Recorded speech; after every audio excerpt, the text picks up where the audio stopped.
เผ็ดกำลังออกมาดอก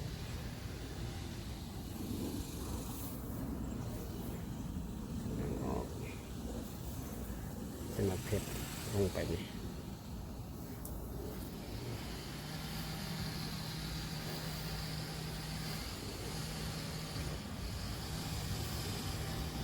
นี่ก็เป็นผักใส่น้ำใส่แตง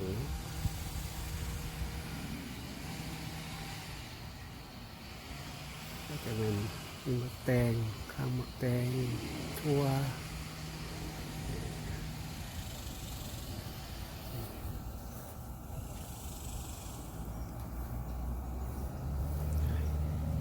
กำลังเป็นหมากลายอยู่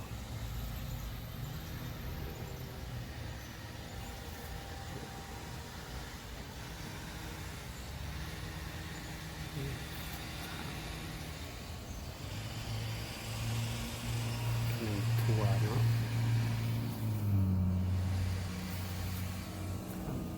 ถั่วกำลังขึ้นน่าจะเป็นหมากนี่ก็ส่วนผักหลังบาท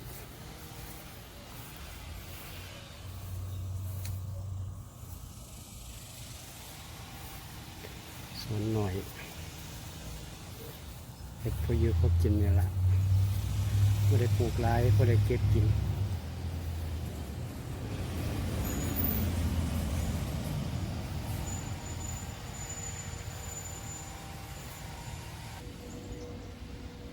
ทางนี้กระแมนปลูกถั่วใส่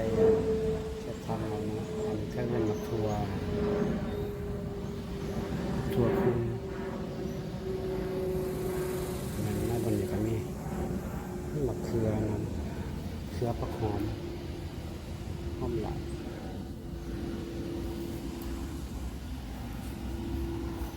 ปลูกพอได้กินนี่พักกินกับเผือนี่มาเพชรต้นหนึ่งมาเกิดมันก็ได้ปล่อยอันนี้ก็พักกินกับเผือด้วยกันมันหักแนวใบหน่อยผักซีกำลังซีไปเก็บแนวอันนี้ก็เป็นผักสังเกตเนาะ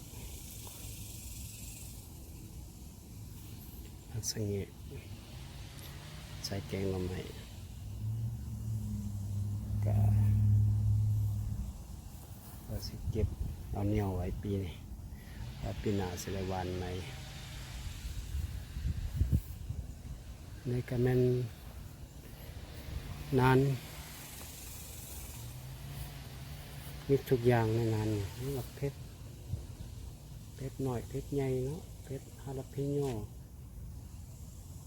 เพชรฮาลาพิโญ2 ต้นเลยครับเพชรขาวใหญ่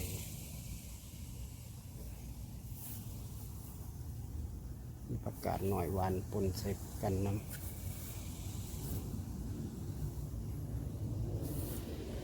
นี่ครับให้ตูน้ำ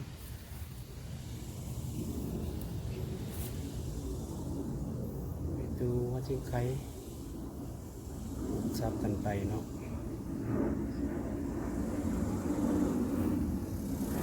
เลยต้องเกิดลงไปกันนั้นทุนตัวนี้กำลังอันนั้นตัวนี้แล้วก็ฟังมือว่ามือก่อนต้นทุนนี่อันนั้นต้นหมากแตงเกิดน้ำอยู่นี่หมากแคนตาลูปเมื่อถิ่มก็ได้เกิดก็ได้ปล่อยให้มันเกิดเนาะมันสิใหญ่สันใดมันทุน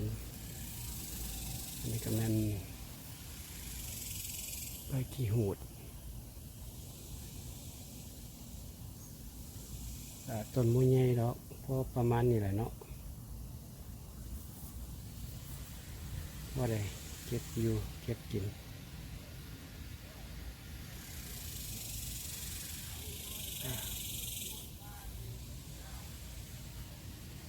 แค่ขี้หูด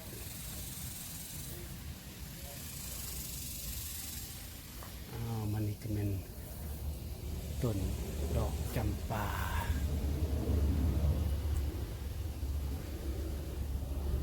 เขาเมียมที่สุดถึงมักถึงแพงกำลังออกดอก